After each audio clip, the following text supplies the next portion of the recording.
Title: Eye of the Storm by Okey Resh Azubuike. Chapter 2: The Eyes That Remember. It was the harmattan season again, the one that came with cracked lips, ghostly mists, and the smell of cold dust on the wind. The leaves had browned and curled, the nights grew longer, and the stars shone brighter, as if the heavens themselves were holding counsel. Imezi was a child of the forest and the compound. Her laughter was a familiar sound, yet there was a stillness in her that other children did not possess. She could sit for hours, watching a line of soldier ants carry their loot, her gaze as deep and unreadable as the night sky. The villagers saw the favor of the gods upon Mazi Ikiobi's household, and while they cherished Imezi, they also handled her with a subtle, unspoken reverence. The story of her birth with the lightning was never forgotten. Imezi was 12 now, slender, tall for her age, and quiet in ways that made people watch her twice. Her eyes had changed, her mother noticed. They seemed older, deeper, like wells that reflected more than they should. That morning, the cock had barely crowed when Ugoeze woke her.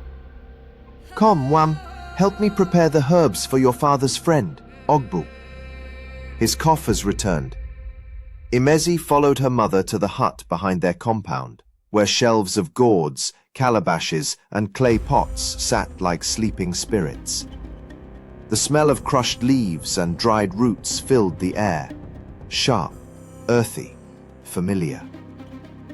As they worked, Ugoeze hummed. Her voice was soft, layered and strange, half human, half haunting. Imezi found herself joining in, echoing her mother's melody until the sound seemed to come from beyond the hut walls. Suddenly, Ugoze stopped. The air had thickened. The oil lamp flickered and went out. "Where did you learn that harmony?" she asked, turning sharply. "I don't know," Imezi whispered. "It just came." Her mother's face softened, but fear lingered in her eyes. "You must be careful what songs you sing, Wam. Some songs do not belong to this world." Before Imezi could reply, a knock came at the doorpost. It was Mwakobia, the village messenger, his wrapper tied tightly around his waist, his eyes darting. "Mazi Ikiobi's wife," he called. "The Dibia has summoned your daughter. He says the spirits have spoken."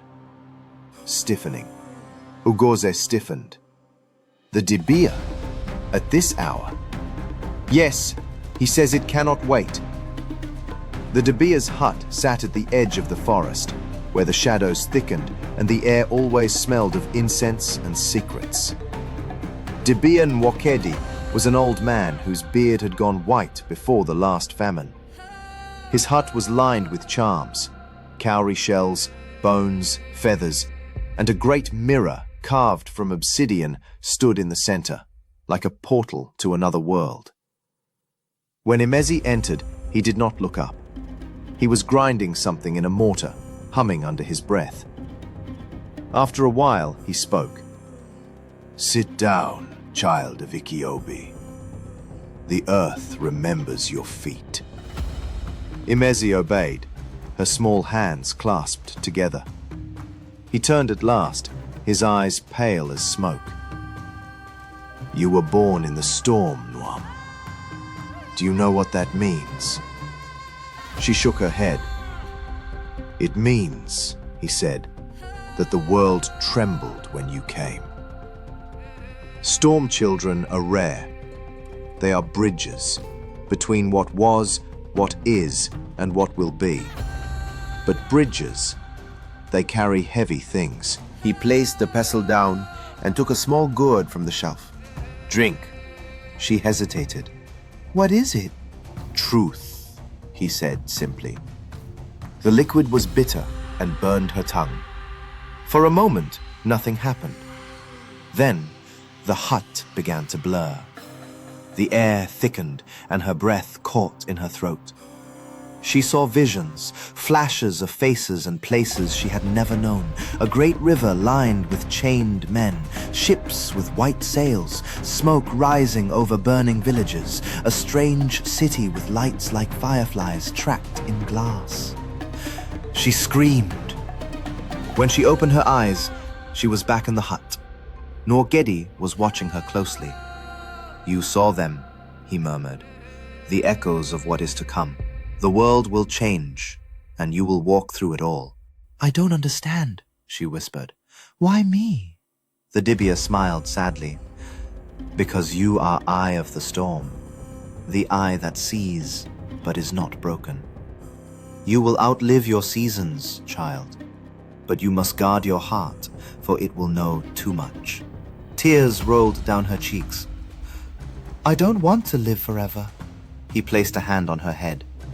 "No one does. But perhaps you were not made to live. Perhaps you were made to remember." Outside, the wind howled through the forest, bending the trees until they shivered. When Imezi returned home that night, Ugoze waited by the fire, her voice trembling as she asked, "What did the Dibia say?" Imezi only looked into the flames and said, "He said, 'The storm has eyes.'" And from that day, her dreams grew stranger. Sometimes she woke to the sound of drums that were not of her time. Sometimes she saw faces she did not know, speaking in tongues she could not place. Yet, when morning came, she would walk barefoot through her father's fields, watching the sun rise over Umuaka, the only home she knew, and wondered which part of her truly belonged there.